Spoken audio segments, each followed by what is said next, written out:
এমন একজন সালাফের কথা পড়লাম যিনি 40 বছর বেঁচে ছিলেন। কত বছর? 40 বছর। এই 40 বছরে তিনি প্রায় 300টা বই লিখেছেন। কয়টা? 300টা। এখন বলেন, আমরা এখানে যারা বসে আছি অনেকে 40 পার করে ফেলছি না? আমরা এই 40 বছরে কিছু করতে পেরেছি? এই 40 বছরে একটা মানুষ 300টা বই লিখতে পারে? তাহলে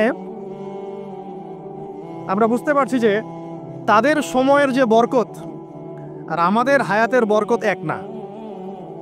বরকত সম্পূর্ণ ভিন্ন জিনিস, যেটা আমরা চাক্ষুষ দেখা জ্ঞান দিয়ে বিশ্লেষণ করতে পারবো না। পারবো না। আরো বুঝাচ্ছি, দেখুন, রাসূলুল্লাহ সাল্লাল্লাহু আলাইহি ওয়াসাল্লাম সারাদিনে কত কাজ করতেন। তাহাজ্জুদ পড়তেন, শেষ রাত্রে উঠতেন, রাতের এক অংশ ঘুমাতেন, আরেক অংশ উঠতেন, উঠে তাহাজ্জুদের নামাজ পড়তেন, লম্বা কেরাত, মানে এক রাকাতে প্রায় 4 পারা কোরআন তেলাওয়াত করেছেন। এক রাকাতে 4 পারা। আমরা তো 4টা আয়াত পড়লেই একদম তাড়াতাড়ি রুকু করতে হবে, দাঁড়ায় থাকতে পারতেছি না। তাই নামাজ তো ডিজিটাল, এখন যুগের সাথে সাথে নামাজও কি ডিজিটাল। অনেক মসজিদে নামাজ পড়লে মনে হয় ইমাম সাহেব পেশাব পায়খানা চাপ নিয়ে নামাজ পড়াচ্ছে মনে হয়। তাড়াতাড়ি নামাজ শেষ করতে পারলে বাঁচে। আবার দেখা যায় মাঝে মাঝে যে নামাজ মানুষ পড়াচ্ছে, পড়তেছে না, মানে নামাজ পড়ানোর দায়িত্ব সে পালন করছে, নামাজ নিজে পড়তেছে না। তো এই ডিজিটাল নামাজ না। নবী সাল্লাল্লাহু আলাইহি ওয়াসাল্লাম এক রাকাতে 4 পারা কোরআন তেলাওয়াত করেছেন, প্রায় 4.5 পারা তাহাজ্জুদের নামাজে। তখনই তো গিয়ে পা ফুলবে। এই যে পা ফুলতো, এমনি এমনি পা ফলে? কতক্ষণ দাঁড়ায় থাকলে একটা মানুষের পা ফলে? তো নবী সাল্লাল্লাহু আলাইহি ওয়াসাল্লামের পা ফুলে যেত, পা মোবারক ফুলে যেত। লম্বা সালাত পড়তেন, সালাতের পরে আবার কিছুক্ষণ ডান কাতে শুয়ে থাকতেন সুন্নত পড়ে। বেলাল রাদিয়াল্লাহু আনহু এসে ডাক দিতেন, তিনি গিয়ে মসজিদে নববীতে নামাজ পড়াতেন। ফজরের নামাজও হতো লম্বা, কেরাত হতো লম্বা। নামাজের পরে আবার সাহাবীদের সাথে কথাবার্তা বলতেন, দ্বীনি বিষয়ে মোজাকারা করতেন। তারপরে ইশরাকের নামাজ পড়তেন, চাশতের নামাজ পড়তেন, পরিবারের দেখাশোনা করতেন, দিন প্রচার করতেন, রুজি রুটির ব্যাপার ছিল। এই সারাদিন যে এতগুলো কাজ তিনি করতেন, একদিনে একটা মানুষ এত কাজ করতে পারে? তো নবী সাল্লাল্লাহু আলাইহি ওয়াসাল্লামের জীবনের বরকত আমার জীবনের বরকত কি সমান? তাহলে বলেন, বরকত কি আমি চাক্ষুষ জ্ঞান দিয়ে প্রমাণ করতে পারবো? এরকম অনেক বিষয় আছে ইসলামে যেটা চাক্ষুষ জ্ঞান দিয়ে প্রমাণ করা যায় না। কবরের আযাব দেখেছেন? কেউ কি প্রমাণ করতে পারবে? আপনি কি ফেরেশতাকে দেখেছেন যারা এখন এখানে ঘিরে রেখেছে জায়গাটা? এই জায়গাটা কি ফেরেশতারা ঘিরে রাখে নাই? আল্লাহ রাসূল কি সেই কথা বলেন নাই? কিন্তু আমরা কি প্রমাণ করতে পারবো এখন? আপনি চাক্ষুষ জ্ঞান দিয়ে পারবেন না। কবরের আযাব প্রমাণ করতে পারবেন না। স্বপ্ন মাঝে মাঝে দেখেন, সত্য হয় কি হয় না? মুমিনের স্বপ্ন সত্যি হবে কি হবে না? আখিরুজ জামানে মুমিনের স্বপ্ন বেশি বেশি সত্য হবে। তো সত্য স্বপ্নের কি ব্যাখ্যা দিবেন? কোনো ব্যাখ্যা নাই। আপনি কি জান্নাত জাহান্নাম দেখেছেন? দেখেন নাই। মিজান পুলসিরাত দেখেছেন? রূহ, আপনার শরীরে একটা রূহ আছে, আত্মা, এটা কি দেখেছেন? এখন এই যে বিষয়গুলো দেখা যায় না, আধ্যাত্মিকত্ব, বারাকা, আল্লাহর নূর, কবরের আযাব, পরকাল, ফেরেশতা, জিনজাতি, তো এগুলোকে আমরা তো বাহ্যিক জ্ঞান দিয়ে ব্যাখ্যা করতে পারবো না। পারবো? তাই বলে কি এগুলোর অস্তিত্ব নাই? বলেন, এগুলোর অস্তিত্ব আছে কি নাই? যদি এগুলোর অস্তিত্ব কেউ বিজ্ঞান দিয়ে প্রমাণ করতে চায়, পারবে? যুক্তি দিয়ে প্রমাণ করতে চাইলে পারবে? কোনো দর্শন দিয়ে প্রমাণ করতে চাইলে পারবে? পারবে না। তাহলে এখানে একটা বিষয় হচ্ছে, আল্লাহর পক্ষ থেকে যা নাজিল হয়েছে চোখ বন্ধ করে বিশ্বাস করতে হবে। এখন এই চোখ বন্ধ করে বিশ্বাস করলে পরে মানুষ আপনাকে বলবে ধর্মান্ধ। কি বলবে? এবং ইসলামের এই মৌলিক বিষয়গুলোকে যদি আপনি চোখ বন্ধ করে মেনে চলেন, এখনকার বিশ্বের মানুষ আপনাকে বলবে আপনি মৌলবাদী। এখন আপনি বলেন, ইসলামের মৌলিক বিষয়গুলোকে মেনে না চললে কি কেউ মুসলিম হতে পারবে কি না? পারবে? তাহলে পরিপূর্ণ মুসলিম হতে হলে আমাকে মৌলবাদী হতে হচ্ছে কি না? আমি এটা দিয়ে কি বুঝাচ্ছি? আল্লাহ পাকের নাজিল করা প্রতিটা বিষয়কে চোখ বন্ধ করে মানতে হবে। কিছু বিষয় আমার বুঝে আসবে, কিছু বিষয় আমার বুঝে নাও আসতে পারে। এখন যতগুলো বিষয় বললাম, একটাও কি ব্যাখ্যা করতে পারবেন? কিন্তু এগুলো আপনাকে মানতেই হচ্ছে, কারণ আপনি মুসলিম। আল্লাহ বলেছেন, রাসূল বলেছেন, আমি মেনেছি। আর আমার জ্ঞান কি আল্লাহ এবং তার রাসূলের জ্ঞানের চেয়ে বেশি না কম? এই পুরো মহাবিশ্ব যিনি পরিচালনা করছেন তার জ্ঞান বেশি না আমার জ্ঞান বেশি? এই পুরো মহাবিশ্বের শত কোটি গ্যালাক্সি আছে, এক একটা গ্যালাক্সিতে হাজার হাজার সৌরজগৎ আছে। এরকম শত সহস্র গ্যালাক্সি নিয়ে একটা আসমান গঠিত হয়। এরকম 7টা মহাদেশ আছে, সাতটা মহাবিশ্ব আছে।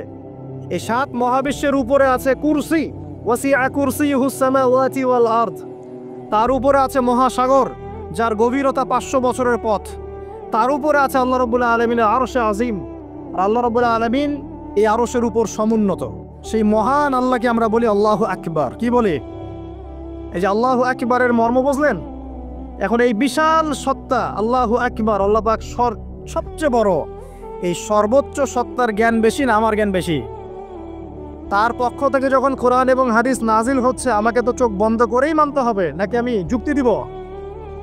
হ্যাঁ, কিছু বিষয় আমার বুঝে আসবে, কিছু বিষয় আমার বুঝে নাও আসতে পারে।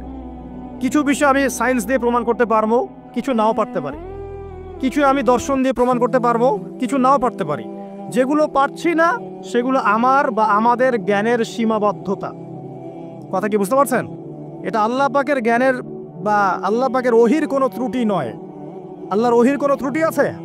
এটা আমার জ্ঞানের সীমাবদ্ধতা। আসেন সামনে যাই। যে কথাটা বলতে গিয়ে এদিকে আসলাম, দেখুন এমন অনেক বিষয় আছে যেগুলো আমরা খালি চোখে ব্যাখ্যা করতে পারবো না। আমরা যে যুগটাকে আইয়ামে জাহিলিয়াত বলছি, ওই যুগটাতে যে সমস্যাগুলো ছিল, যে পাপগুলো ছিল, সেগুলো এখনকার বিশ্বে আরও অনেক উঁচু লেভেলে বিরাজ করছে। যেমন এই যে আপনারা বললেন, একটা পাপ ছিল শিরক। সরাসরি মূর্তি পূজা বলছি না, আমরা বলছি কি শিরকের পাপ ছিল। ওই আইয়ামে জাহিলিয়াতের মানুষগুলো শিরকের পাপে নিমজ্জিত ছিল। তারা শুধু মূর্তির পূজাই করতো এমনটা নয়, তারা কবরেরও পূজা করত, তারা মৃত মানুষেরও পূজা করত, তারা কেউ কেউ নাস্তিকতায় বিশ্বাসী ছিল। সূরা মুমিনুন পড়লে দেখবেন তাদের মধ্যে একটা আকীদা ছিল, ইন হিয়া ইল্লা হায়াতুনা দুনিয়া নামুতু ওয়া নাহয়া। কাফেররা বলতো যে আমরা এই পৃথিবীতে জন্মেছি, এখানেই আমরা জন্মাবো, এখানেই মারা যাব, ওয়া মা নাহনু বিমাবউসিন, আমাদেরকে পুনরুত্থিত করা হবে না। এই পরকালের কনসেপ্টে তারা বিশ্বাস করতো না। তো এরকমও লোক ছিল। শুধু যে লাত, ওজ্জা, হবল, মানাত এগুলোর পূজা করতো তাই নয় বিষয়টা।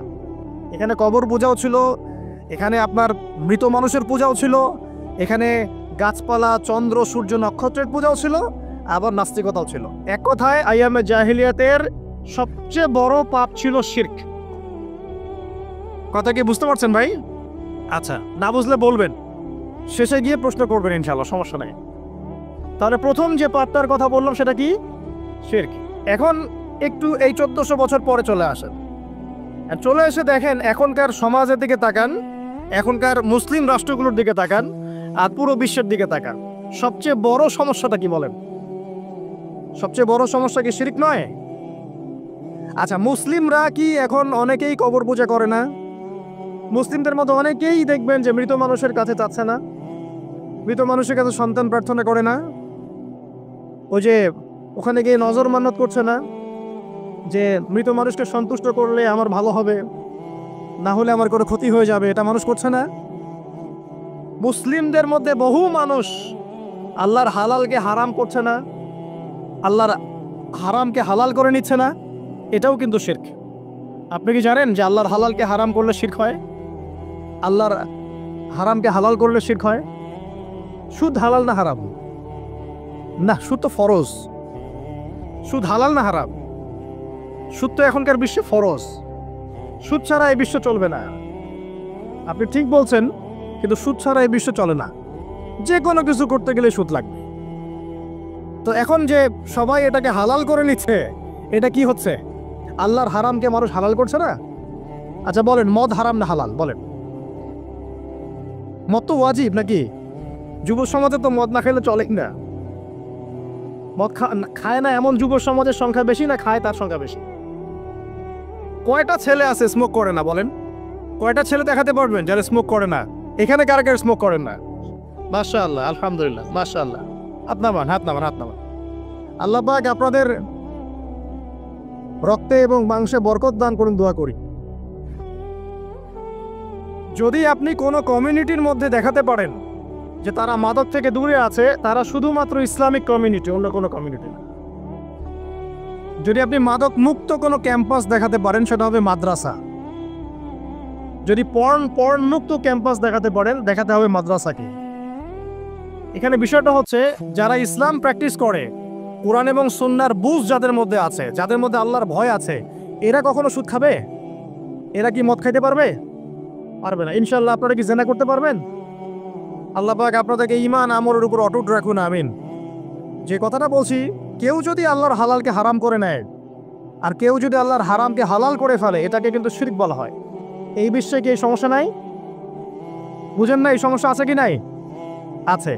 সামনে আগান। এই বিশ্বের শিক্ষা ক্ষেত্রগুলো দেখবেন, এই শিক্ষা ক্ষেত্রগুলোর মধ্যে নাস্তিকতার শিক্ষা বাড়ছে না কমছে? বাড়ছে। এই বিশ্বের অর্থনীতি দেখবেন, অর্থনীতির মধ্যে শিরক বাড়ছে না কমছে? এখানে আপনাকে সুদ নিতে হচ্ছে, এখানে আপনাকে আল্লাহর নাজিলকৃত ইকোনমি বাদ দিয়ে পশ্চিমাদের নাজিলকৃত ইকোনমি বহন করতে হচ্ছে। এটাও এক প্রকার কুফরি। আরও সমস্যা আছে। এই বিশ্বের ওয়ার্ল্ড অ্যাফেয়ার্সের দিকে তাকাবেন, দেখবেন বিশ্বের কয়টা জায়গা আপনি আমাকে দেখাতে পারবেন যেখানে মুসলিমদের মধ্যেও আল্লাহ রাব্বুল আলামিনের নাজিলকৃত বিধান দিয়ে বিচার ফয়সালা হচ্ছে? কয়টা দেখাতে পারবো? তো যেখানে আছে খুব স্বল্প পরিসরে। পুরো বিশ্বের অবস্থা আজকে এমন। পর্নোগ্রাফি হালাল না হারাম? পশ্চিমা সংস্কৃতির মধ্য দিয়ে এটা সারা বিশ্বে ছড়িয়ে দেওয়া হয়েছে। মানুষ এখন এটাকে available part of our life এটা মনে করছে, common part of our life. পর্দা হালাল না হারাম? বলেন, পর্দা না করাটা হারাম না হালাল? আচ্ছা, এখন দেখেন, মিডিয়া বলেন, প্রিন্ট মিডিয়া বলেন, ইলেকট্রনিক মিডিয়া বলেন, বিভিন্ন প্রযুক্তিগত উন্নয়নের মধ্য দিয়ে নগ্নতাকে প্রমোট করা হচ্ছে কি হচ্ছে না? বলেন, হচ্ছে কি হচ্ছে না? এখন কি কাপড় খোলার দিকে মানুষ বেশি আগ্রহী না পরার দিকে? দেখবেন ইসলামের বুঝ যাদের মধ্যে নাই, এরা কাপড় খুলতে চাচ্ছে এখন। আর আমি আপনাদেরকে বলি, আগের লেকচারগুলোতেও বলেছি, এই পুরো মহাবিশ্বে আমাদের বাবা আর মা আদম এবং হাওয়া আলাইহিমুস সালাম, তাদের গা থেকে পোশাকটা খুলে ফেলেছিল কে জানেন? কে? ইবলিস। যখনই তারা গাছের কাছে গেলেন, তখন কি হলো? ফালাম্মা যাকা শাজারা বাদাত লাহুমা সাওয়াতিহিমা। যখনই তারা গাছের কাছে গেলেন, তাদের কাপড় খুলে পড়ে গেল। তাহলে পুরো মহাবিশ্বে আমাদের পিতামাতাকে নগ্ন করে দিয়েছে কে? ইবলিস, শয়তান। তাহলে এখন পৃথিবীতে যারা মুসলিমদেরকে বা অমুসলিমদেরকে, পুরো মানবতাকে যারা নগ্ন করতে চাচ্ছে, এরা কার এজেন্ট? এরা কার এজেন্টটা বাস্তবায়ন করছে? এটা কি বুঝতে বাকি থাকে? আমি কথাগুলো বানিয়ে বলি নাই। সূরা আরাফ পড়েন, দেখবেন সব লেখা আছে। আসেন, এক কথায় বলতে চাচ্ছি, ওই সময়কার যে শিরকটা শুধুমাত্র মক্কায় সীমাবদ্ধ ছিল, এখনকার শিরকটা গ্লোবালাইজেশন হয়েছে।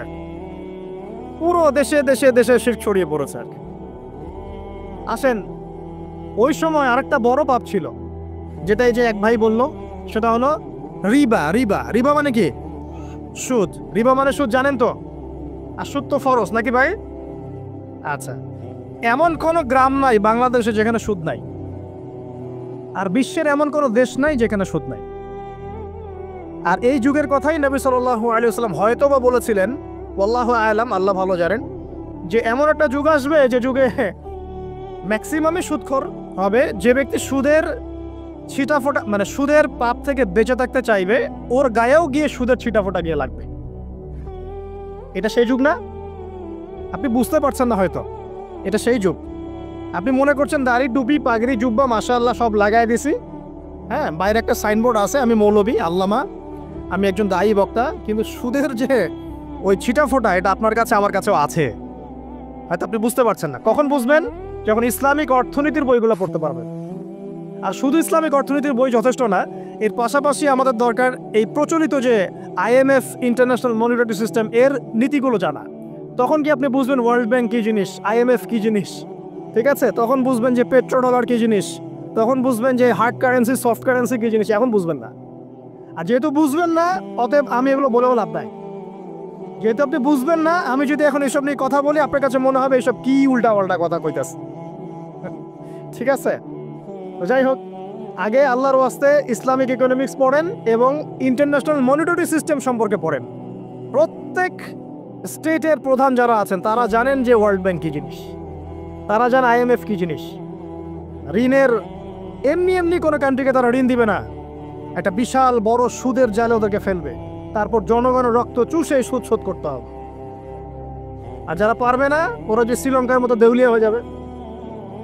ও কেন দেউলিয়া হয়ে গেছে? বিকজ ও ঋণ শোধ করতে পারছে না, বাস দেউলিয়া।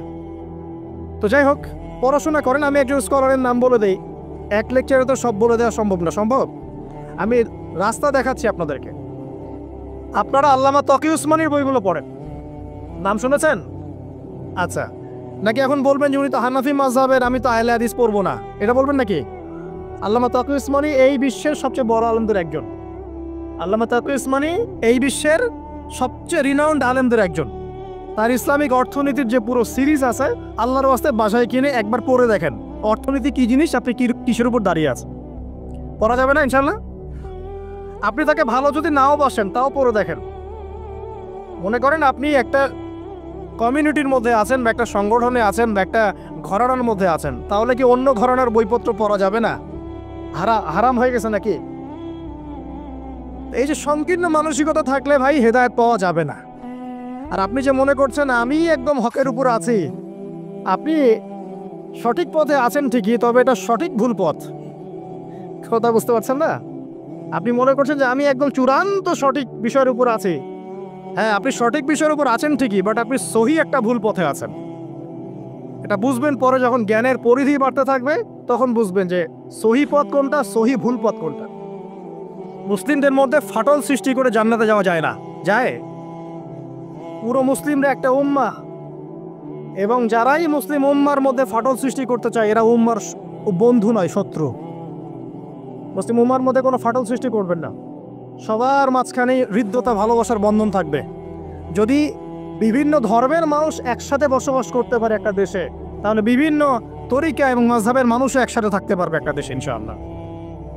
আমরা আমাদের মাঝে ইখতিলাফি বিষয় থাকতে পারে, কিন্তু দিন শেষে আমরা সবাই মুসলিম ইনশাআল্লাহ। দিন শেষে ইসলামের জন্য দাঁড়াতে হলে দল, মত, মাযহাব, তরিকা নির্বিশেষে সবাই একসাথে দাঁড়াবে ইনশাআল্লাহ। আল্লাহ পাক আমাদের হৃদয়টাকে প্রশস্ত করুন, আমিন। জাহেলিয়াতে 2 নম্বর সমস্যা ছিল রিবা। এই রিবা সম্পর্কে আগে বলি যে এখন আল্লাহ পাক কি বলেছেন। আল্লাহ পাক বলছেন যে ইয়ামহাকুল্লাহু রিবা ওয়া ইউরবিস সাদাকাত। আপনি যদি দান সদকা করেন, যাকাত দেন, যাকাত ভিত্তিক অর্থনীতি চালু করেন, আল্লাহ পাক আপনার সম্পদকে বাড়িয়ে দিবেন ইনশাআল্লাহ। আর আপনি যদি রিবার মধ্যে যান, আল্লাহর বক্তব্য হচ্ছে, এটা আমার কথা না, আল্লাহ পাক বলছেন আপনার সম্পদ সংকুচিত হয়ে আসবে। এখন আপনার ডিসিশন, আপনি কি করতে চান করতে পারেন, আমাদের কিচ্ছু বলার নাই। লাকুম দীনুকুম ওয়ালিয়া দিন, আপনার বুঝ আপনার, আপনার দিন আপনার, আমার দিন আমার। আল্লাহ বলছেন ফাযাক্কির ইন্নামা আনতা মুযাক্কির, উপদেশ দাও তুমি, তুমি উপদেশ দাতা। লাস্তা আলাইহিম বিমুসাইতির, কারো প্রতি তুমি দারোগা নও। আল্লাহ বলছেন আপনি সুদে থাকলে সম্পদ সংকুচিত হবে, যদি ছেড়ে দেন, যাকাত দেন, ব্যবসা ভিত্তিক ইকোনমি চালান, আপনার সম্পদ বাড়বে ইনশাআল্লাহ। কি করবেন, ডিসিশন কার? আপনার। আল্লাহ পাক বলছেন ইয়া আইয়ুহাল্লাযীনা আমানু, হে মুমিনগণ, ইত্তাকুল্লাহ। শোনেন ভাই, আল্লাহ বলছেন ইত্তাকুল্লাহ, তোমরা আল্লাহকে ভয় করো। ওয়া যারু মা বাকিয়া মিনার রিবা, সুদের অবশিষ্ট সব অংশ ছেড়ে দাও। সুদের অবশিষ্ট সব টাকা ছেড়ে দাও। ওয়া ইন কুনতুম মুমিনিন, যদি প্রকৃতপক্ষে তোমরা মুমিন হয়ে থাকো তাহলে ছেড়ে দাও। ওয়া ইল্লাম তাফআলু, যদি তোমরা না করো। কে বলছেন? আল্লাহ। যদি তোমরা এটা না করো তাহলে আল্লাহ কি বলছেন? ফাআযানু বিহারবিন মিনাল্লাহি ওয়া রাসূলিহি, আল্লাহ এবং তার রাসূলের সাথে যুদ্ধের ঘোষণা শুনে রাখো। এটা কার কথা? এখন আপনি যদি চান আল্লাহর পক্ষে যুদ্ধ করতে পারেন, আপনি চাইলে আল্লাহ এবং তার রাসূলের বিপক্ষেও যুদ্ধ করতে পারেন। আপনাকে কি বাধা দিবে? দিবে না। ডিসিশন কার? ডিসিশন আপনার। নবী সাল্লাল্লাহু আলাইহি ওয়াসাল্লাম আরো বলেছেন যে, আপনারা জানেন হাদিসটা, নতুন কোন হাদিস বলছি না, আপনারা জানেন, প্রত্যেক আলেম জানেন, প্রত্যেক মাযহাবের ইমাম জানেন। কি সেটা? যে সুদের পাপের 70 বা 73টা শাখা আছে। কয়টা? 73 বা 70টা শাখা আছে। তার সবচেয়ে নিম্ন শাখা হচ্ছে নিজের মাকে বিয়ে করা।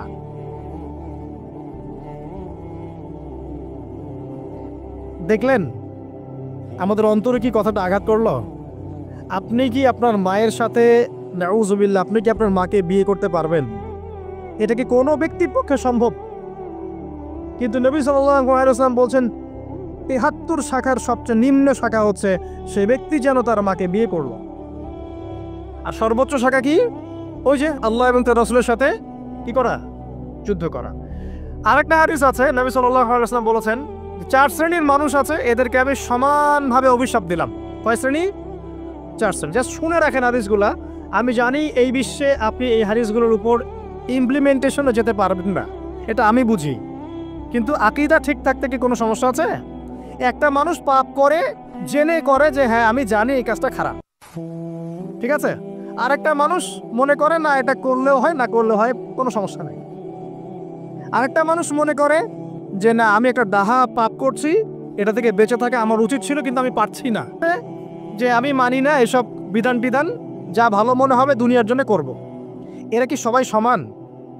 একজন মানুষ যে জানে যে এটা খারাপ কাজ কিন্তু বাধ্য হয়ে সে করতে হচ্ছে, সে ব্যক্তি তো ওর চেয়ে কিছুটা হলেও উত্তম নাকি যে ব্যক্তি দেধারসে পাপ করছে?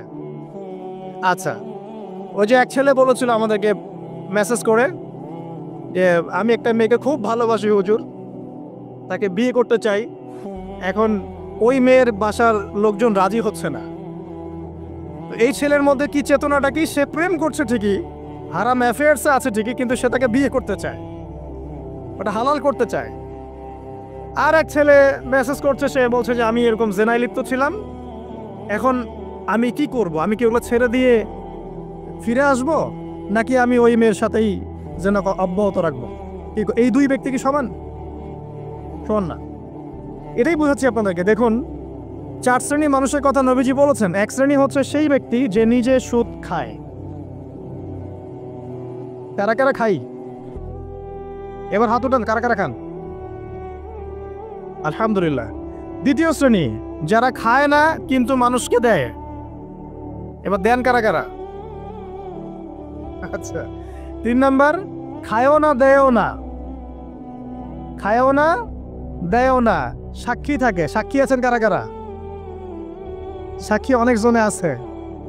আচ্ছা, মাশাআল্লাহ, লা ইলাহা ইল্লাল্লাহ। 4 নাম্বার, খায়ও না দেয়ও না, সাক্ষীও থাকে না, লিখে রাখে।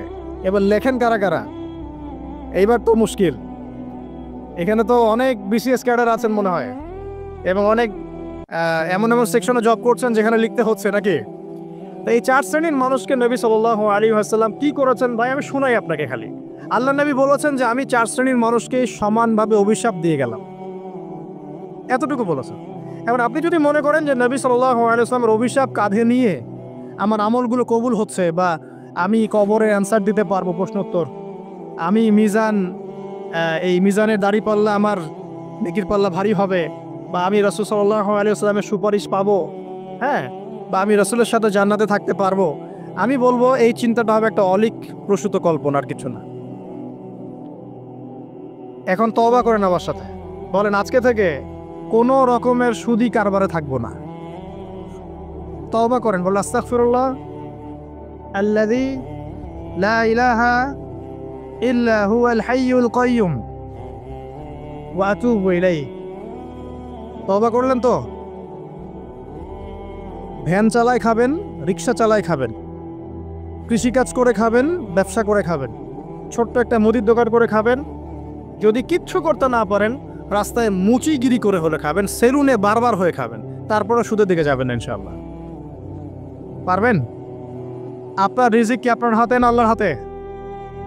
না, আমাদের রিজিক তো আমাদের হাতে। যে ব্যক্তি মনে করে রিজিক আল্লাহর হাতে, সে কি কখনো ঘুষ নিতে পারে? সে অন্যের সম্পদ আত্মসাৎ করতে পারে? সে অন্যের জমি সিজ করতে পারে? সে দুর্নীতি করতে পারে? সে সুদ খাইতে পারে? কেন খায়? কারণ সে মনে করে রিজিকের মালিক সে নিজেই। এগুলো করলে তার সম্পদ বাড়বে, না করলে সম্পদ বাড়বে না, এই কারণেই তো সে কাজগুলো করে। আর আমি খুব ভালোই বুঝি, অ্যাটলিস্ট আমি খুব ভালোই বুঝি যে এই কাজগুলো ব্যক্তিরা কেন করে। উত্তর শুনবেন? উত্তর হচ্ছে পরিবারের জন্য। কার জন্যে? পরিবারের জন্য। মা, বৃদ্ধ মা আছে দেখতে হবে, 2 বাবা আছে দেখতে হবে, স্ত্রী আছে, আর স্ত্রী মাশাআল্লাহ একদম ফেমিনিস্ট, তার চাহিদা পূরণ করতে তার হিমশিম খেতে হয়। হ্যাঁ, একটা শাড়ি নেবে 20,000, ঠিক আছে, স্ত্রীর চাহিদা অনেক, গহনাগাটির অনেক চাহিদা, আর না দিলে তো আবার সমস্যা, বাসায় গেলে তো মানসিক টর্চার চলে রেখে দিবে। এখনকার বেশিরভাগ পুরুষই কিন্তু নির্যাতনের শিকার। এখনকার বেশিরভাগ পুরুষ কিন্তু পুরুষ নির্যাতনের শিকার। ম্যাক্সিমাম বাসায় গিয়ে দেখবেন টর্চার, এক একটা রিমান্ডের সেলের মতো, বুঝছেন? এবং এটা 7 দিন 5 দিন 7 দিনের রিমান্ড না, এটা লাইফ টাইম রিমান্ড, মানে পুরো পুরো জীবন ধরে রিমান্ড চলবে আর কি। তো এই যে সমস্যা, তা কার কার জন্য করি? পরিবার, সন্তান, পিতা মাতা, আত্মীয় স্বজন, এগুলোর জন্য। কিন্তু একটা কথা শোনেন আমার, আমরা যখন মারা যাব না, আমরা মারা গেলে পরে 40 দিন তারা আমাদেরকে মনে রাখবে কিনা সন্দেহ আছে। বিশ্বাস করছেন না? এই যে আমাদের অনেক আত্মীয় স্বজন মারা গেছে না, বছরে একটা বারও কি কবরস্থানে কেউ গিয়েছে? বা হয়তো যায়, মৃত্যুবার্ষিকী ওই দিন যায়, তাই না? দেখেন আমরা কিন্তু আস্তে আস্তে ভুলে গিয়েছি তাদেরকে, আমরা ব্যস্ত হয়ে গেছি। ঠিক একইভাবে তারাও আমাদেরকে ভুলে যাবে। এই জন্যে আমি বারবার আপনাদেরকে মনে করে একটা কথা, আমার জীবন থেকে উপলব্ধি করি একটা কথা, যে একমাত্র আল্লাহ ছাড়া এই পৃথিবীতে এবং পরকালে আমাদের আপন বলে কেউ নাই। বাকি সবাই সবার স্বার্থের জন্য আছে। মানুষ মানুষের অবস্থানকেই মূল্যায়ন করে, মানুষ মানুষের অবস্থানকেই মূল্যায়ন করে। আল্লাহ রাব্বুল আলামিন আপনার ভিতরটাকে ভালোবাসে। দেখেন, আপনি যখন নামাজ পড়েন নাই, আল্লাহ পাক কিন্তু আপনাকে ধ্বংস করে দেন নাই। আল্লাহ পরম করুণাময় আপনাকে হেদায়েত দিয়ে নামাজি বানিয়ে দিয়েছেন। জীবন অনেক পাপ করেছেন, ইনস্ট্যান্ট আল্লাহ পাক শাস্তি দিতে পারতেন, আল্লাহ পাক দেন নাই। আল্লাহ আপনাকে ভালোবাসেন, আল্লাহ আমাকে ভালোবাসেন। আল্লাহ পাকের এই ভালোবাসার ঋণটা শোধ করার জন্য হলেও নামাজি হয়ে যান, আল্লাহর পথে ফিরে আসেন, দিনের জন্য কিছু করেন, দিনের ফিকির করেন, পড়াশোনা করেন। প্রিয় ভাইরা, আল্লাহ পাক তৌফিক দান করুন। দেখুন, এই রিবা থেকে দূরে থাকার জন্য একটা হাদিস যথেষ্ট, যে 4 শ্রেণীর মানুষকে আল্লাহ রাসূল সাল্লাল্লাহু আলাইহি ওয়াসাল্লাম লাআনত করেছেন, অভিশাপ দিয়েছেন। ইনশাআল্লাহ আজকের লেকচার যাদের কানে যাবে, আমরা যদি না খেয়েও মরে যাই, আল্লাহ পাক না খেয়ে মারবেন না ইনশাআল্লাহ। রিজিক আছে, খাবো ইনশাআল্লাহ। কিন্তু হয়তো বা অভাব হবে, টাকা পয়সা একটু কম হতে পারে, অন্যের 10 তলা ফ্ল্যাট হবে, আমার হবে না, ঠিক আছে? অন্যের এত বিঘা বিঘা জমি আমার হয়তো হবে না, কিন্তু ইনশাআল্লাহ তাআলা এই যে দুনিয়ার মুসাফিরের জীবনটা, এটা মুসাফিরের জীবন না? মুসাফিরের জীবনটা কেটেই যাবে ইনশাআল্লাহ। কাটবে না? যে কোনোভাবেও কেটে তো যাবেই ইনশাআল্লাহ। এই যে পরকালের জীবনটা একটা চেতনার শক্তি, জানেন?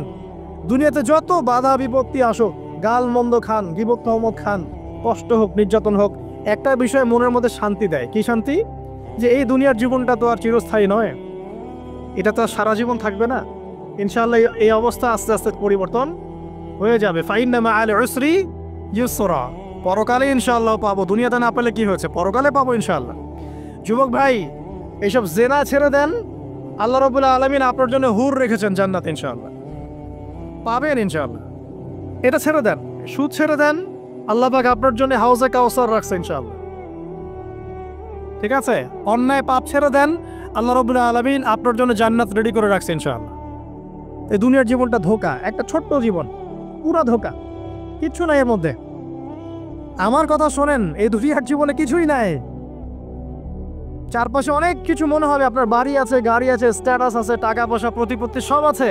আদতে আপনি একা, আদতে আপনাকে একাই কবরে যাওয়া লাগবে, একাই আল্লাহর সাথে হিসেব নিকেশ দিতে হবে। কেউ নাই সাথে, আমাদের সাথে কেউ নাই। কিন্তু আপনি মনে করছেন যে সেলিব্রিটিজম বড়, আমি পলিটিক্যাল নেতা হয়েছি, আমাকে সবাই চেনে, আমি ইকোনমিক সেক্টরে লিড দেই, রাষ্ট্রকে লিড দেই, আমি ধর্মতাত্ত্বিক ক্ষেত্রে লিড দেই, আমাকে দেখলে মানুষ বাহবা দেয়, ইত্যাদি ইত্যাদি। দিন শেষে আমি একা, আপনিও একাই, আমাকেও একাই যেতে হবে, আপনাকেও একাই যেতে হবে। এগুলো সব চারপাশের খালি অন্ধ মোহ, আর কিচ্ছু না। তো এই মোহের মধ্যে ঢুকে পড়বেন না, আল্লাহ পাক তৌফিক এনায়েত করুন। নবী সাল্লাল্লাহু আলাইহি ওয়াসাল্লাম বারবার বলতেন, আল্লাহুম্মা ইন্নী আউযু বিকা মিন ফিতনাতিদ দুনিয়া, বলতেন না? হে আল্লাহ, আমি এই দুনিয়ার ফিতনা থেকে তোমার কাছে আশ্রয় প্রার্থনা করছি। ওয়া ইন্নী আউযু বিকা মিন ফিতনাতিন নিসা, আমি মহিলাদের ফিতনা থেকেও আশ্রয় প্রার্থনা করছি। আরো দোয়া করতেন, আল্লাহুম্মা ইন্নী আউযু বিকা মিন আযাবিল কবর, হে আল্লাহ, আমি কবরের আযাব থেকে আশ্রয় প্রার্থনা করছি। ওয়া আযাবি জাহান্নাম, জাহান্নামের আযাব থেকে আশ্রয় প্রার্থনা করছি। ওয়া মিন ফিতনাতিল মাহইয়া ওয়াল মামাত, জীবন মৃত্যুর ফিতনা থেকে আশ্রয় প্রার্থনা করছি। ওয়া মিন শাররি ফিতনাতিল মাসিহিদ দাজ্জাল, এবং দাজ্জালের ফিতনা থেকে আশ্রয় প্রার্থনা করছি। দাজ্জালে পরে আসবো ইনশাআল্লাহ। দাজ্জাল নিয়ে আলোচনা করলে আবার কিছু মানুষ খারেজি ট্যাগ লাগাই দিতে পারে, ওই জন্য এদিকে আমি এখন যাচ্ছি না। হ্যাঁ, সামনে আসি। তো রিবার বিষয়টা বলছিলাম। আইয়ামে জাহিলিয়াতের যে সেই রিবা এখনকার বিশ্বে আছে কি নাই বলেন? ওই সময় না হয় মক্কায় ছিল, এখন কি সারা বিশ্বব্যাপী নাই? বিশ্বের কোনো কান্ট্রি রিবা মুক্ত না, বিশ্বের কোনো দেশ রিবা থেকে মুক্ত থাকতে পারবে না এই বিশ্ব পরিচালনা যারা করছে ওদের আন্ডারে থাকলে। কখন হবে বিশ্ব রিবা মুক্ত? একদিন বিশ্ব রিবা মুক্ত হবে ইনশাআল্লাহ, একদিন না একদিন এই বিশ্বটা সুদমুক্ত হবে ইনশাআল্লাহ তাআলা। তখন জালেম পার পাবে না, মাজলুমের রক্ত শ্রম বৃথা যাবে না ইনশাআল্লাহ। কবে, কত বছর পর আমি জানি না, কিন্তু এতটুকু জানি যে মালহামার পরে যখন আল মাহদি আসবেন এবং তারপর যখন মাসিহুদ দাজ্জাল বের হবে এবং ঈসা ইবনে মারইয়ামকে আল্লাহ পাক নামিয়ে দিবেন, তার হাতে যখন দাজ্জাল নিহত হবে এবং জেরুজালেম থেকে যখন পুরো বিশ্ব শাসন করা হবে মুসলিমদের হাতে, তখন রিবা বলে কিচ্ছু থাকবে না পৃথিবীর ইনশাআল্লাহ। তার আগ পর্যন্ত এই অবস্থা সলভ হবে কিনা আমরা জানি না, হতেও পারে নাও হতে পারে, তবে ওই সময় যে হবে নিশ্চিত ইনশাআল্লাহ। আসুন, আইয়ামে জাহিলিয়াতের আরেকটা বড় পাপ ছিল যে এক ভাই বলেছেন, সেটা হচ্ছে নারীর অবমাননা। কে বলেছে এই কথাটা? সামনে একজন। হ্যাঁ, আইয়ামে জাহিলিয়াতের অন্যতম একটা সেরা পাপ ছিল কি? নারীর অবমাননা। এটা নিয়ে কি বলতে হবে? এখন ধর্মের মধ্যেও আমরা নারীদেরকে অবমাননা করছি। বহু নামাজি ব্যক্তি আছে আমাদের মধ্যে, দেখবেন বোনের সম্পত্তি দেয় নাই। মেয়েকে শিক্ষিত করতে চাচ্ছেন না। কেন চাচ্ছেন না? ওর কি অধিকার নাই শিক্ষার? আপনি কি জানেন যে আয়েশা রাদিয়াল্লাহু আনহার কাছে বহু সাহাবী হাদিসের তালিম নিয়েছেন, বহু হাদিস শিখিয়েছেন কে? মা আয়েশা রাদিয়াল্লাহু আনহা। তো তিনি যদি শিক্ষিত না হতেন শেখাতে পারতেন? তো মেয়েদের শিক্ষার দরকার আছে না? হ্যাঁ, কি বিষয় দরকার? তাদের উপযুক্ত পরিবেশ নিশ্চিত করতে হবে, নিরাপত্তা, পর্দা এগুলো নিশ্চিত করতে হবে। তারপরে মেয়েদেরকে আপনি অবশ্যই শিক্ষিত করবেন। ঘরের কোণে বসে রাখতে কে বলেছে? আপনি নিরাপদ পরিবেশ দেন, পর্দা দেন, তারা মাদ্রাসা যাবে, পড়াশোনা করবে। ঠিক আছে? আল্লাহ পাক আমাদের মা বোনদেরকে শিক্ষিত করার তৌফিক দান করুন, আমিন। ভালো ভালো কোয়ালিটি সম্পন্ন মহিলা মাদ্রাসা গড়ে তোলেন। আর মেয়েরা যদি শিক্ষিত না হয় তাহলে আমাদের বাড়ির বউরা শিক্ষিত হবে না, আর বউ শিক্ষিত না হলে আপনি একা শিক্ষিত হয়ে লাভ নাই। তখন ওই যে বললাম টর্চার সেল, ওই টর্চার সেলে ঢুকতে হবে আর কি।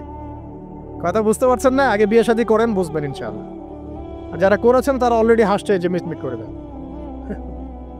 ঠিক আছে? আচ্ছা, সামনে আসেন। দেখেন মেয়েদের অবমাননা কিভাবে দেখাবো। সবচেয়ে বড় অবমাননা হচ্ছে ওদের দেহটাকে আমরা এখন পণ্য বানিয়েছি। এই যে পর্নোগ্রাফি দেখেন, এই মেয়েগুলোর ইজ্জতের কোনো দাম নাই। মানে তাদের দেহটাকে একটা ব্যবসার সামগ্রী বানানো হয়েছে। এবং আমি একটা লেকচার দিয়েছিলাম ঢাকায়, নীল দর্পণ, দেখবেন অনলাইনে আছে। ওখানে আমি স্ট্যাটিস্টিক দেখিয়েছি যে সারা বিশ্বে এই যে আমেরিকায় শুধুমাত্র $12 বিলিয়ন ব্যবসা করে পর্ন দিয়ে। এটা একটা ব্যবসা, একটা ইন্ডাস্ট্রি। যেমন ফিল্ম ইন্ডাস্ট্রি আছে, তারপরে গানের ইন্ডাস্ট্রি আছে না, এরকম একটা ইন্ডাস্ট্রি হচ্ছে এই পর্ন ইন্ডাস্ট্রি। এখানে সবাই অ্যাক্ট্রেস, এরা হচ্ছে অভিনেতা অভিনেত্রী। এখানে যা দেখানো হয় এগুলো কিন্তু রিয়েল না, বাস্তব না, সব ফেক। বুঝতে পারছেন না কথা? এগুলো অভিনয়, এগুলো ফেক। এবং এটা একটা ইন্ডাস্ট্রি, এর মধ্য দিয়ে মেয়েদের দেহটাকে পণ্য বানিয়ে সারা বিশ্বে ব্যবসা করছে। এবং এর একটা অন্যতম উদ্দেশ্য হচ্ছে মুসলিম যুবকদের ঈমান যেন নষ্ট করা যায়। কারণ মুসলিম যুবকদের ঈমান চলে গেলে তারা নিশ্চিন্ত যে ওদের পথে আর কেউ বাধা নাই। কারণ ওদের এই জুলুমের পথে বাধা যদি কেউ দিতে পারে তাহলে কারা দিবে? মুসলিমরা। আর মুসলিমদের মধ্যে সবচেয়ে শৌর্য বীর্য কাদের মধ্যে থাকে? যুবকদের মধ্যে। তো যুবকদের ঈমান যদি চলে যায় তাহলে এদের আর কোনো সমস্যা নেই। এই বিষয়টা খেয়াল করবেন যে এটা একটা ইন্ডাস্ট্রি। সো এখানে আমরা মেয়েদের দেহটাকে আমরা কি বানিয়েছি? পণ্য বানিয়ে দিয়েছি। আর এখন তো চলছে কাপড় খোলা সংস্কৃতি। প্রত্যেকটা সেক্টরে আপনি গিয়ে দেখবেন মেয়েদের ইজ্জত, সম্মান, আব্রুটাকে উন্মুক্ত করে এটাকে দিয়ে আমরা বিজনেস করছি আর কি। এটা একটা বিজনেস। এখানে সমাধান কি? সমাধান আয়েশা রাদিয়াল্লাহু আনহা। সমাধান কে? সমাধান ফাতিমা রাদিয়াল্লাহু আনহা। সমাধান কে? সমাধান খাদিজা রাদিয়াল্লাহু আনহা। আমাদের মা, আমাদের বোন, আমাদের স্ত্রীদেরকে তাদের মতো করে মানুষ করতে হবে, গড়ে তুলতে হবে ইনশাআল্লাহ। দেখবেন নারীর সত্যিকারের সম্মান নিশ্চিত হবে ইনশাআল্লাহ। ইসলাম কি কখনো বলেছে যে মেয়েরা কাজ করতে পারবে না, পড়াশোনা করতে পারবে না ইত্যাদি? এই নাস্তিকরা তো ঠুনকো যুক্তি দিয়ে আক্রমণ করে। কে বলেছে সমস্যা? এমন ইসলামিক স্টেট আছে যেখানে একটা স্টুডিও, মনে করি স্টুডিও, ছবি তোলা হয় কথার কথা, সেখানে সব কর্মী মহিলা, কোনো পুরুষ নাই। একটা মাদ্রাসা, সমস্ত কর্মী মহিলা, কোনো পুরুষ নাই। একটা স্কুল, সবাই মহিলা, কোনো পুরুষ নাই। ওখানে মেয়েরাই পড়ে, মেয়েরাই শেখায়। জায়েজ না জায়েজ বলেন? একটা নিরাপদ পরিবেশে যদি মেয়েরাই মেয়েদের দায়িত্ব নিয়ে পড়াশোনা করায়, ব্যবসা করে, অন্য কিছু করে, জায়েজ না জায়েজ, তাহলে পরিবেশ নিশ্চিত করাটা হতে চ্যালেঞ্জ। ইসলাম বলছে না যে আপনি তাকে একদম মানে অজ্ঞ করে রেখে ঘরের কোণে ফেলায় রেখে দেন, তাকে আপনি পড়াশোনাও শেখাবেন না, সম্পত্তির অধিকারও দিবেন না, কিছুই না। এগুলো ইসলাম কখনো বলেনি। বলেছে আরে বোকা মানুষ, রাসূলুল্লাহ সাল্লাল্লাহু আলাইহি ওয়াসাল্লামের সময় তো মহিলা সাহাবীরা উহুদের যুদ্ধ করেছে। কি শুনলেন? রাসূল সাল্লাল্লাহু আলাইহি ওয়াসাল্লামের সময় মহিলা সাহাবী উহুদের যুদ্ধও করেছে। উহুদের যুদ্ধের নাম শুনেছেন? ওখানে মহিলা সাহাবীও ছিল তীরন্দাজ। তাহলে মহিলারা কি করে নাই নবীর যুগে? আর খাদিজা রাদিয়াল্লাহু আনহা যত বড় ব্যবসায়ী ছিলেন, এখন এত বড় ব্যবসায়ী পাবেন? কোনো মেয়ে আছে এত বড় ব্যবসায়ী? উসমান রাদিয়াল্লাহু আনহু যত বড় বিজনেসম্যান ছিলেন, এখন এত বড় বিজনেসম্যান আছে? তো কি ছিল না সেই স্বর্ণযুগে? ওই স্বর্ণযুগের সুন্নতি আমাদেরকে আমল করতে হবে। আল্লাহ পাক তৌফিক এনায়েত করুন, আমিন। প্রিয় মা ও বোনেরা, পর্দা ছাড়বেন না। আপনাদের জন্য 4টা কাজ: স্বামীর আনুগত্য করা, লজ্জাস্থানের হেফাজত করা, আপনার 5 ওয়াক্ত সালাত ঠিকঠাক মতো আদায় করা এবং রমজান মাসে সাওম রাখা। নবীজি বলেছেন সাল্লাল্লাহু আলাইহি ওয়াসাল্লাম, জান্নাতের যে কোনো দরজা দিয়ে ইচ্ছা আপনি প্রবেশ করতে পারবেন। আপনার জন্য সহজ। আর স্বামীর আনুগত্য বলতে আমি বুঝাইনি স্বামীর দাসত্ব করতে হবে, এটা বলিনি। এখনকার কিছু ফ্যামিলিস্ট মেয়ে আছে, ওরা আনুগত্য শব্দ মনে হয় যে দাসত্ব মনে হয়। আনুগত্য দাসত্ব এক জিনিস না। আনুগত্য কি? স্বামী কোরআন সুন্নাহর অনুকূলে কোনো কথা বলেছে, আপনি মানবেন। স্বামী বলছে পর্দা করো, তোমাকে ভালোবেসে বলছি তুমি পর্দা করো, তুমি আমার অনেক প্রিয় একজন মানুষ, তুমি বেপর্দায় বাইরে যাবা, লোকজন দেখবে, কেমন হয়? ঠিক আছে, তোমাকে তো আমিই বিয়ে করেছি, তুমি আমার, মানুষ তোমাকে দেখবে কেন? ঠিক আছে, তো এখন স্বামী ভালো কথা বলেছে, আপনি শুনলেন, এটা আনুগত্য। আর ওই স্বামী যদি বলে আসো তো আমার কলিগরা এসেছে, ওকে খাবার সার্ভ করতে হবে, আসো খাবারটা পরিবেশন করো, এখন আপনি বেপর্দা হয়ে আপনার স্বামীর কলিগের সামনে খাবার পরিবেশন করতে শুরু করলেন, এটা কি আনুগত্য করতে হবে? এটা তখন আপনি আনুগত্য করবেন না। সিম্পল, কোরআন সুন্নাহর অনুগত কাজে আপনি স্বামীর আনুগত্য করবেন, বিপরীতে গেলে আপনি করবেন না। স্বামীর আনুগত্য মানে স্বামীর দাসত্ব নয়।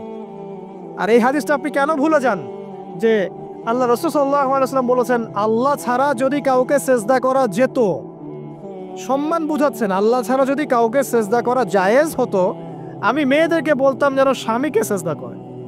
কেন? কারণ আপনাকে রেসপন্সিবিলিটি, আপনার খাবার, আপনার ফুড, আপনার শেল্টার, আপনার মানে পুরো দায় দায়িত্ব নিজের হাড় ভাঙা পরিশ্রম দিয়ে, জীবনের ঝুঁকি নিয়ে স্বামী আপনার জন্য করে। সে আপনার সম্মান পাওয়ার যোগ্য তো? সে কি আপনার সম্মান পাওয়ার যোগ্য নয়? আপনি যদি সম্মানের হক আদায় না করতে পারেন তাহলে আপনি অকৃতজ্ঞ। আর অকৃতজ্ঞ মেয়ে কখনো জান্নাতে যাবে? একটা হাদিসে আছে, বেশিরভাগ মেয়ে জাহান্নামে যাওয়ার অন্যতম কারণ হচ্ছে তারা স্বামীর সাথে কুফুরি করে। কি করে? মানে সারা জীবন স্বামী ভালোবেসে যায়, ভরণ পোষণ দিয়ে যায়, সব চাহিদা পূরণ করে যায়, একদিন দেখবেন কথা কাটাকাটি হয়েছে, ওই দিন বলে বসবে যে তোমার কাছে আমি কিচ্ছু পাই নাই সারা জীবন। এই যে কুফুরি, এই কারণে তারা জাহান্নামে যেতে পারে বেশি। আল্লাহ হেফাজত করুন। আরেকটা কারণ হচ্ছে যে বেপর্দা। আপনাকে 4টা মূলনীতি ফলো করতে হবে। 1, এমন কোনো পোশাক পরবেন না যে পোশাকটা আটো সাটো, যেটা পরলে আপনার গায়ের কাঠামো বোঝা যায়। এটা বোরখা হলেও পরা যাবে না। আমি কি বুঝাতে পারছি? ডিজিটাল বোরখা দেখেন নাই? দেখছেন? মাশাআল্লাহ। আর কারা কারা দেখছেন? এদিকে চোখ বেশি যায় না? আচ্ছা, এমনি দেখা যায়, চোখ দিতে হয় না, এমনি দেখা যায়। ডিজিটাল বোরখা চলবে না, ডিজিটাল বোরখা চলবে না। আমার মত, এটা আমি মত দিচ্ছি, আমি আল্লাহর রাস্তায় সময় দিয়েছি অনেকদিন, এবং এখানে যে পর্দাটা শেখানো হয় এরকম পর্দা আমি অন্য কোথাও দেখি নাই। এত চমৎকার পর্দা শেখানো হয়। কারা কারা সময় লাগিয়েছেন? 3 দিন 7 দিন সময় দিয়েছেন কারা কারা? বেশিরভাগই দেন নাই। সমস্যা নাই, দিতে হবে, আমি বাধ্যতামূলক বলিনি আপনাকে। বলেছে এখানে পর্দা শেখানো হয়, চমৎকার পর্দা শেখানো হয়, যে এখানে চোখটা পর্যন্ত তাদের ঢেকে রাখার তালিম দেওয়া হয়। যাই হোক, যেখানেই শেখেন অ্যাটলিস্ট পর্দাটা শিখলেই হলো। এমন পোশাক হবে না যে পোশাকটা আটো সাটো, যেটা পরে আপনার গায়ে কাঠামো বোঝা যায়। 2 নম্বরে এমন পোশাক পরা যাবে না যে পোশাকটা পরলে বাহির থেকে ভিতরের অঙ্গ দেখা যায়। দেখেছেন? দেখেন নাই? দেখছেন হুজুর? আচ্ছা, আপনারা তো সব দেখেন দেখি। তারপরে 3 নাম্বার, এমন পোশাক পরা যাবে না যেটা অমুসলিমদের সাথে সাদৃশ্য আছে। কথা বুঝতে পারছেন? অমুসলিমদের ধর্মীয় বিষয়ের সাথে সাদৃশ্য আছে এমন পোশাক মুসলিম মেয়েদের পরা যাবে না। এর মানে এই নয় যে অন্য ধর্মকে আপনি আক্রমণ করবেন, এটাও নয়। যে যার ধর্ম তাদের স্বাধীনতা মতো পালন করবে। মুসলিমরা বাধা দিবে? দিবে না। মুসলিমরা দাওয়াত দিতে পারে। কি করতে পারে? দাওয়াত দিতে পারে যে ভাই এই যে লা ইলাহা ইল্লাল্লাহর কনসেপ্ট আপনাকে বোঝাচ্ছি, আল্লাহ ছাড়া কোনো মাবুদ নাই, মুহাম্মদ সাল্লাল্লাহু আলাইহি ওয়াসাল্লাম সর্বশেষ রাসূল, এই কোরআন পড়ুন, হাদিস পড়ুন, দেখুন এটাই হচ্ছে মানবতার মুক্তির সনদ। এরপর যদি সে ইসলাম কবুল করে আলহামদুলিল্লাহ, যদি না করে এর হিসাব কে দিবে? সে নিজে দিবে। এর হিসাব কি আমাকে দেওয়া লাগবে? দেওয়া লাগবে না। তো অমুসলিমদের সাথে সাদৃশ্য আছে এমন পোশাক চলবে না। আচার হচ্ছে পুরুষরা মেয়েদের পোশাক পরতে পারবে না, মেয়েরা পুরুষদের পোশাক পরতে পারবে না। জি, আপনাদেরকেই বলছি, আপনারা জিন্স পরতে পারবেন না, মেয়েদেরকে বলছি, এবং টি শার্ট পরতে পারবেন না। আপনারা ওই যে যা ইচ্ছা তাই ড্রেস পরে বলবেন যে হাজার বছরের সভ্যতা সংস্কৃতি, এসব বাজে কথা চলবে না এখানে। এটা হাজার বছরে কোনোদিন আমাদের দাদা নানিরা এগুলা কখনো পরে নাই। পরছে? আপনার দাদি কখনো এরকম পরছিল শাড়ি? তো যে বললো হাজার বছর থেকে পরে আসতেছে নাকি? সুবহানাল্লাহ। তো এখানে বিষয়টা হচ্ছে পুরুষ মেয়ের পোশাক পরতে পারবে না, মেয়ে পুরুষের পোশাক পরতে পারবে না। আমি খুব সংক্ষিপ্ত করে আপনাকে কোরআন সুন্নাহ থেকে 4টা মূলনীতি বলে দিলাম। এই 4টা মূলনীতি কোরআনেও আছে, হাদিসেও আছে। আসেন, এই যে নারীর অবমাননা, এই বিষয়টা আইয়ামে জাহিলিয়াতে যেমন ছিল এখন দেখবেন আরো বড় পরিসরে এসেছে। আসে নাই? এই যে ফ্যাশন শো, দেহের প্রদর্শনী, বিভিন্ন ফিল্মস দেখবেন, ফিল্ম ইন্ডাস্ট্রিজে দেখবেন, মিউজিকে দেখবেন, পর্নে দেখবেন, মেয়েদের দেহটাকে নিয়ে ব্যবসা করা হচ্ছে। আগে তো না হয় কন্যা সন্তান হলে জীবন্ত পুঁতে ফেলতো নাকি? এখন যদি গর্ভের বাচ্চা মেয়ে জানে, অনেকে আগেই মেরে ফেলায়। বোঝেন নাই মনে হয়? অনেকে যদি জানে যে গর্ভে মেয়ে সন্তান আছে, আগেই মেরে ফেলায়।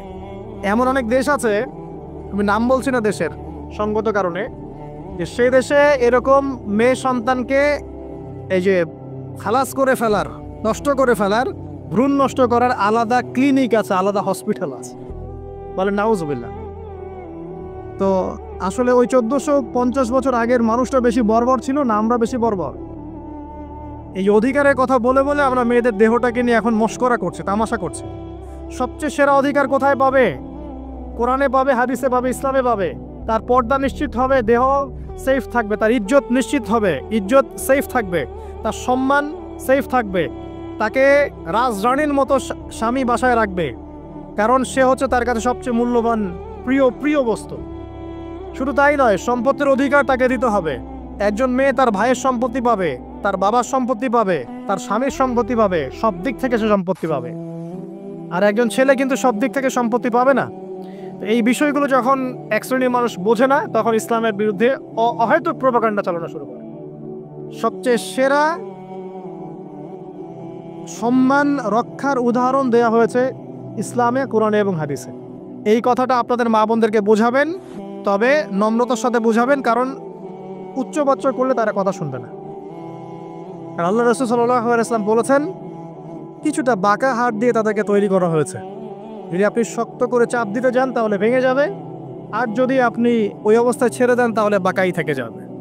এখানে আপনাকে হিকমা অবলম্বন করতে হবে। আল্লাহ পাক তৌফিক দান করুন। একটা বিষয় বলছিলাম, ওই যে শিরকের পাপ এখন গ্লোবালাইজেশন হয়েছে না, ওই সুদের পাপ এখন গ্লোবালাইজেশন হয়েছে না। গ্লোবালাইজেশন বোঝেন? মানে বিশ্বায়ন, পুরো বিশ্বে ছড়িয়ে পড়েছে না। আরেকটা হচ্ছে এই যে মেয়েদের অবমাননা, এটা সারা বিশ্বে ছড়িয়ে পড়ে নাই? আচ্ছা, আর দুটা বলবো, এরপর বলে আমি শেষের দিকে যাচ্ছি। আসেন, একটা হচ্ছে মাদক। আইয়ামে জাহিলিয়াতের অন্যতম সেরা পাপ ছিল কি? মাদক। ওই যে বলছেন জাহিলি যুগ, কেন বলছেন জাহিলি যুগ? বিকজ ওইখানে মাদক খেত মানুষ বেশি। এখন বলেন, ওখানে না হয় মক্কায় মাদক খেত মানুষ, এখন সারা বিশ্বে মাদক ছড়িয়ে পড়ে নাই?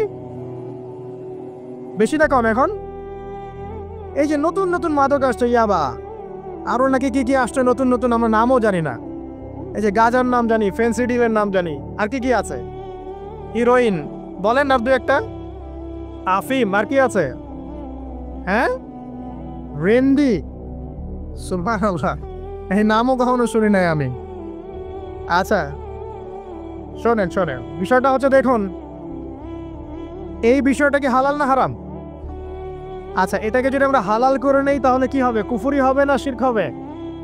শিরক কুফর দুটোই হচ্ছে। কিন্তু এখন মক্কার কিছু মানুষ মাদক খেয়েছে বুঝলাম, আল্লাহ রাব্বুল আলামিন ধাপে ধাপে এখান থেকে বের করেছেন। প্রথমে বলেছেন মদ খেয়ে নামাজের ধার কাছে যেও না।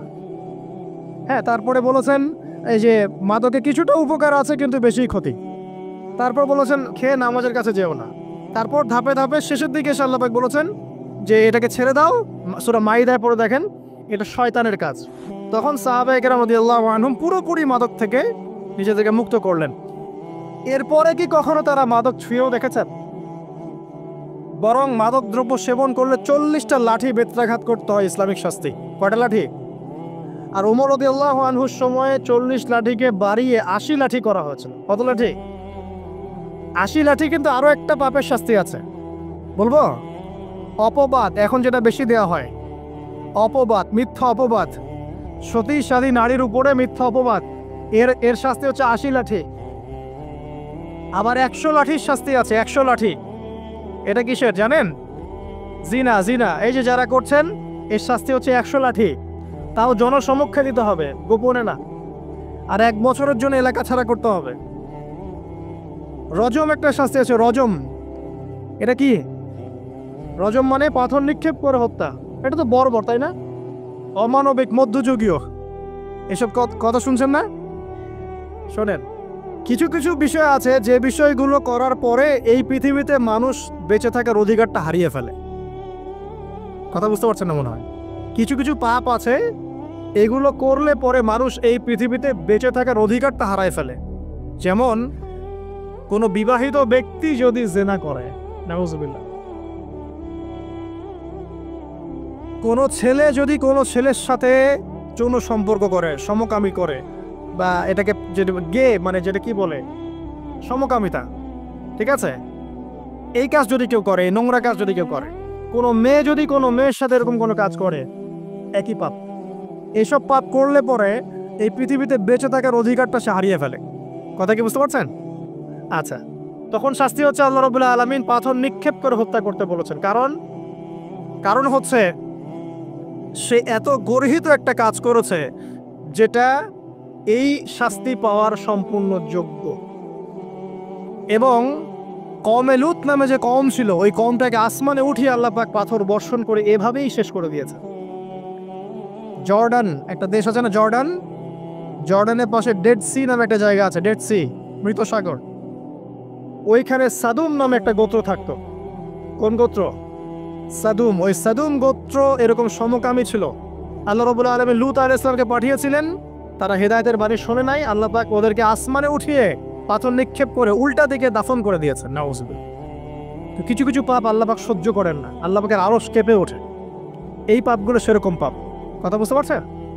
তো এই যে জিনা, পর্নোগ্রাফি, ব্যভিচার, পরকে, এগুলোর মধ্য দিয়ে আমরা নারীর অবমাননা করছি না? এবং ধর্মের মাধ্যমেও মাঝে মাঝে করছি, যখন আমরা ধর্মের নামে মেয়েদের অধিকার দিচ্ছি না।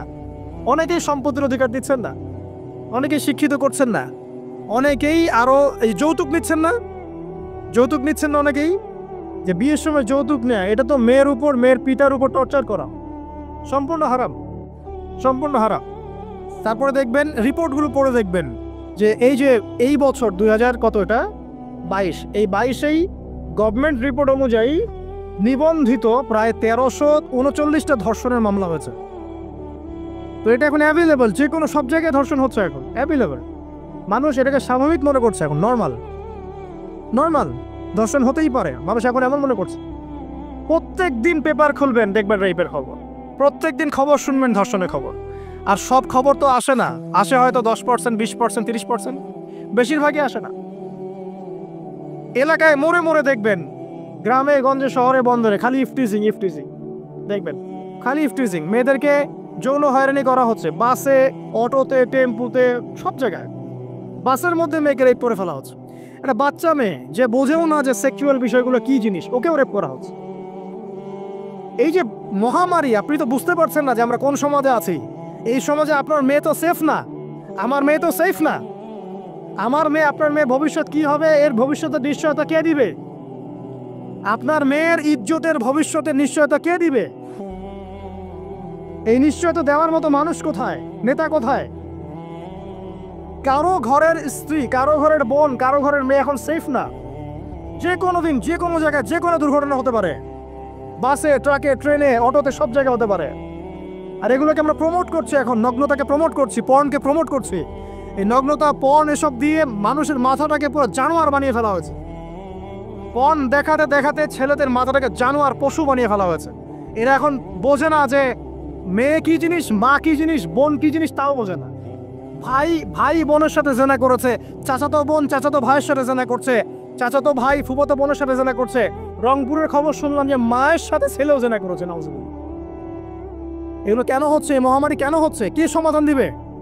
সমাধান ইসলামের ছিল, আমরা নেই নাই। সমাধান হচ্ছে, প্রথম সমাধান অশ্লীলতার মহামারী বন্ধ করতে হবে।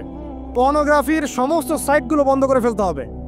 আজকের নিউজ দেখেছি আমি, এটা আমি ধন্যবাদ জানাই বাংলাদেশ গভর্নমেন্টের যে তথ্য প্রযুক্তির যে সেন্টার আছে, প্রায় 26,000 পর্ন সাইট তারা বন্ধ করে দিয়েছে, আলহামদুলিল্লাহ। তো কথা বললে তো কাজ হবে, কথা না বললে কাজ হবে কিভাবে? 26,000 পর্ন সাইট তারা বন্ধ করে দিয়েছে। যখন সমাজের মানুষ পর্ন দেখতে দেখতে পশু হয়ে গেছে, আপনি বাইরে এই যে আলখাল্লা টুপি দাড়ি পরে ঘুরলে লাভ আছে? ভিতর থেকে তো আপনি পশু। দেখবেন মসজিদ ইমাম সাহেব নামাজ পড়তে এসেছে, বাসায় পর্ন দেখে আসছে, নামাজে কোনো মনোযোগ নাই। দেখবেন টাপাটাপ নামাজ পড়ছে, কোনো মনোযোগই নাই, পর্ন দেখে। ইমানের আলোচনা করবেন, খুব লাফালাফি করলো, 2 দিন পর দেখবেন কোনো খবর নাই, পর্ন দেখতে দেখতে ভিতরটা শেষ, ড্যামেজ। পর্নোগ্রাফিতে যে একবার আসক্ত হয়েছে, তার মধ্যে ইমানের কোনো তেজই থাকবে না, কোনো তেজ থাকবে না। এখন আলেম জালেম সবার ফোনে ফোনে দেখবেন পর্ন চলে আসতেছে, কেউ দেখতে না চাইলেও তাকে দেখতে বাধ্য করা হচ্ছে। ফেসবুকে ঢুকবেন, নগ্ন দৃশ্য। এই নগ্নতা দিয়ে, এই পর্নোগ্রাফি দিয়ে, এই যে মিডিয়ার মধ্যে দিয়ে প্রমোটিংটা দিয়ে ব্যভিচার ছড়িয়ে দেয়া, জেনা ছড়িয়ে দেয়া, অশ্লীলতা ছড়িয়ে দেয়া, পরকীয়া ছড়িয়ে দেয়া, এর মধ্য দিয়ে নারীর সম্মান, দেহ, ইজ্জতকে আমরা এখন রাস্তার সাথে মিশিয়ে দিয়েছি। কিসের অধিকারের কথা বলছে? কিসের নারী অধিকারের কথা বলছে? খালি ডিগ্রি সার্টিফিকেট অর্জন করতে পারলেই অধিকার হয়? আমার তো ইজ্জতই ঠিক থাকলো না, আমার অধিকার কোথায় থাকলো? একটা সার্টিফিকেট অর্জন করার জন্য কলেজের মেয়েদেরকে বড় বড় নেতার বেডরুমে ঢুকানো হচ্ছে, দেখেন নাই? তো একটা সার্টিফিকেট অর্জন করতেই হবে আমাকে, নিজের ইজ্জত বিক্রি করে দিয়ে হলেও আমার সার্টিফিকেট অর্জন করতেই হবে? লাথি মারি এসব পড়াশোনার পিছনে, দরকার নেই অর্গার আছে। পড়ছে বাসায়, এলাকায় এলাকায় মহিলা মাদ্রাসা করেন, মাদ্রাসায় মেয়েদেরকে পড়ান।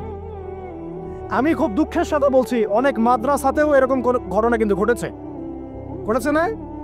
এখানে একটা কথা আমরা পরিষ্কার করতে চাই, সেটা হলো যে পাপ পাপী, রেপি, ধর্ষণী, সে আলেম করুক আর জালেম করুক, ইমাম করুক আর জালেম করুক, ফাসেক করুক, সবাইকে সমান শাস্তি নিশ্চিত করতে হবে। আর শাস্তি হবে দৃষ্টান্তমূলক, যেন আরো 10 জন দেখে শিক্ষা নেয়। ওই যে ইসলামে আছে না, হাত কেটে ফেলায়, কি কারণে বলেন তো?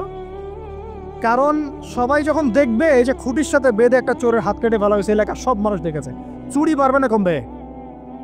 নিশ্চিত চুরি কমে যাবে ইনশাআল্লাহ। এই যে নারীর অবমাননার ওই যুগের চেয়ে এই যুগে বেশি না কম? আপনি ভালো করে আল্লাহর নূর দিয়ে দেখেন। আমি প্রথমে বলেছি, শুধু বাইরের চোখ দিয়ে দেখলে সব বুঝতে পারবেন না। আল্লাহ পাকে নূর দিয়ে দেখেন, কোরআন সুন্নাহর গভীর জ্ঞান দিয়ে দেখেন, দেখবেন ওই জাহিলিয়াতের চেয়ে 1000 গুণ বেশি জাহিলিয়াত এখনকার বিশ্বে চলছে। আল্লাহ পাক আমাদের মা বোনদের ইজ্জত হেফাজত করুন, তাদের সম্মান হেফাজত করুন। আমরা দোয়া করি আল্লাহ পাক তাদেরকে উচ্চশিক্ষায় শিক্ষিত করুন, নিরাপত্তা নিশ্চিত করুন। কেউ যদি ওদের দিকে খারাপ চোখ তুলে তাকায়, আল্লাহ পাক সেই চোখকে যেন ধ্বংস করে দেয়। আল্লাহ পাক তাদের ইজ্জতের প্রতি যদি কেউ খারাপভাবে হাত বাড়ায়, তাদের শাস্তি যেন নিশ্চিত করা তৌফিক আল্লাহ পাক আমাদেরকে দান করে। আল্লাহ পাক আমাদের মা বোনদেরকে মহামূল্যবান মনে করে আমাদেরকে হেফাজত করা তৌফিক দান করুন, আমিন। আর তাদেরকে যারা নগ্ন করতে চায়, আল্লাহ পাক এদেরকে ধ্বংস করে ছেড়ে দিন, আমিন। আল্লাহ পাক বলেছেন, যারা চায় মুমিন মুসলিমদের সমাজে অশ্লীলতা ছড়িয়ে পড়ুক, দুনিয়া এবং আখিরাত উভয় জাহানে আল্লাহ পাক এদেরকে ধ্বংস করবে। আরেকটা বলে শেষ করি, সেটা হলো, কয়টা বলেছি ভাই জাহিলিয়াত? ইমাম মুহাম্মদ বিন আব্দুল ওয়াহাব রাহিমাহুল্লাহ, তার একটা বইয়ের মধ্যে 1000টা জাহিলিয়াত আছে। আমি 5টা বাছাই করেছি। কয়টা? 5টা। কয়টা বলেছি? 4টা। এক হচ্ছে কি বলেছিলাম? শিরক। আছে না নাই? রিবা এখন আছে না নাই? 3 নম্বর কি ছিল? মাদক।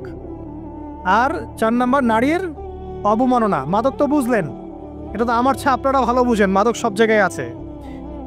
একটা কথা বলি, দেখুন মাত্র একটা কথা বলি, শুনুন।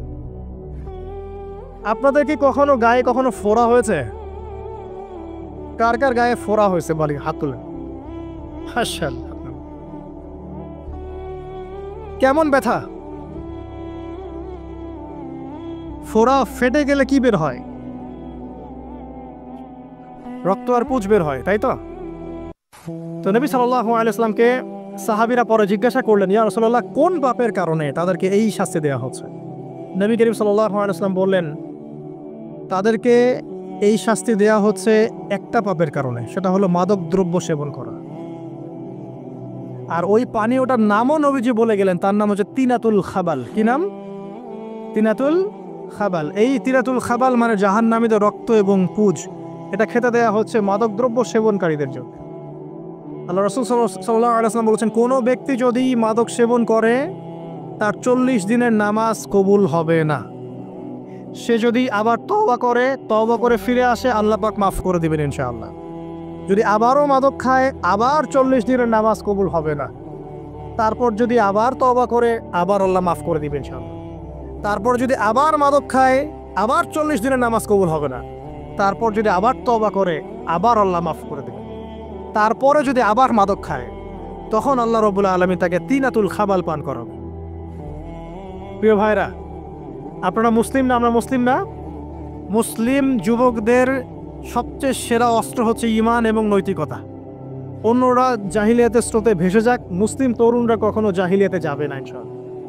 আমার সাথে ওয়াদা করেন যে কোনো প্রকার মাদক দ্রব্যের সাথে সংশ্লিষ্ট থাকবেন না। একটা সিগারেটও কখনো টান দিবেন না, কারণ সিগারেটটা কি? সিগারেট আপনাকে আস্তে আস্তে অন্য মাদকের দিকে নিয়ে যাবে। সিগারেট খাওয়া শিখেছিস, এখন গাঁজাও খা। গাঁজা খাওয়া শিখলে এখন ওটা খা, এই করতে থাক। এক পর্যায়ে আপনি এখান থেকে বের হতে পারবেন না। এখানে আপনার দেহের ক্ষতি, আপনার মস্তিষ্কের ক্ষতি, আপনার পরিবারের ক্ষতি। এমন আপনি যদি পরবর্তীতে গিয়ে পরিবার গঠন করতে চান, আপনি সুখী পরিবারও গঠন করতে পারবেন না, কারণ ভিতর থেকে আপনি নিজেকে শেষ করে ফেলেছেন। দুইটা ভয়ঙ্কর পাপের কথা বলে দেই। এই দুইটা পাপে যারা আসক্ত হয়ে আছে, তারা তওবা করে ফিরে আসলে পরেও সারা জীবন তাদেরকে এটা সাফার করতে হবে। কথা বুঝতে পারছেন না? তওবা করে ফিরে এসেছেন মনে করে, তারপরেও আপনাকে সারা জীবন এই পাপের ফলটা ভোগ করতে হবে। এক, মাদক দ্রব্য দীর্ঘদিন সেবন করেছেন, তওবা করেছেন, ফিরে এসেছেন, আল্লাহ হয়তো মাফ করে দিয়েছেন, আল্লাহ পাক মাফ করে দিয়েছেন, বাট আপনি আপনার দেহের যে ক্ষতিটা করে ফেলেছেন, এটা পোষাতে পারবেন না। এক নাম্বার। দুই, তখন আপনি যদি বিয়ে করেন, আপনি স্ত্রীকে সন্তুষ্ট করতে পারবেন না। হ্যাঁ।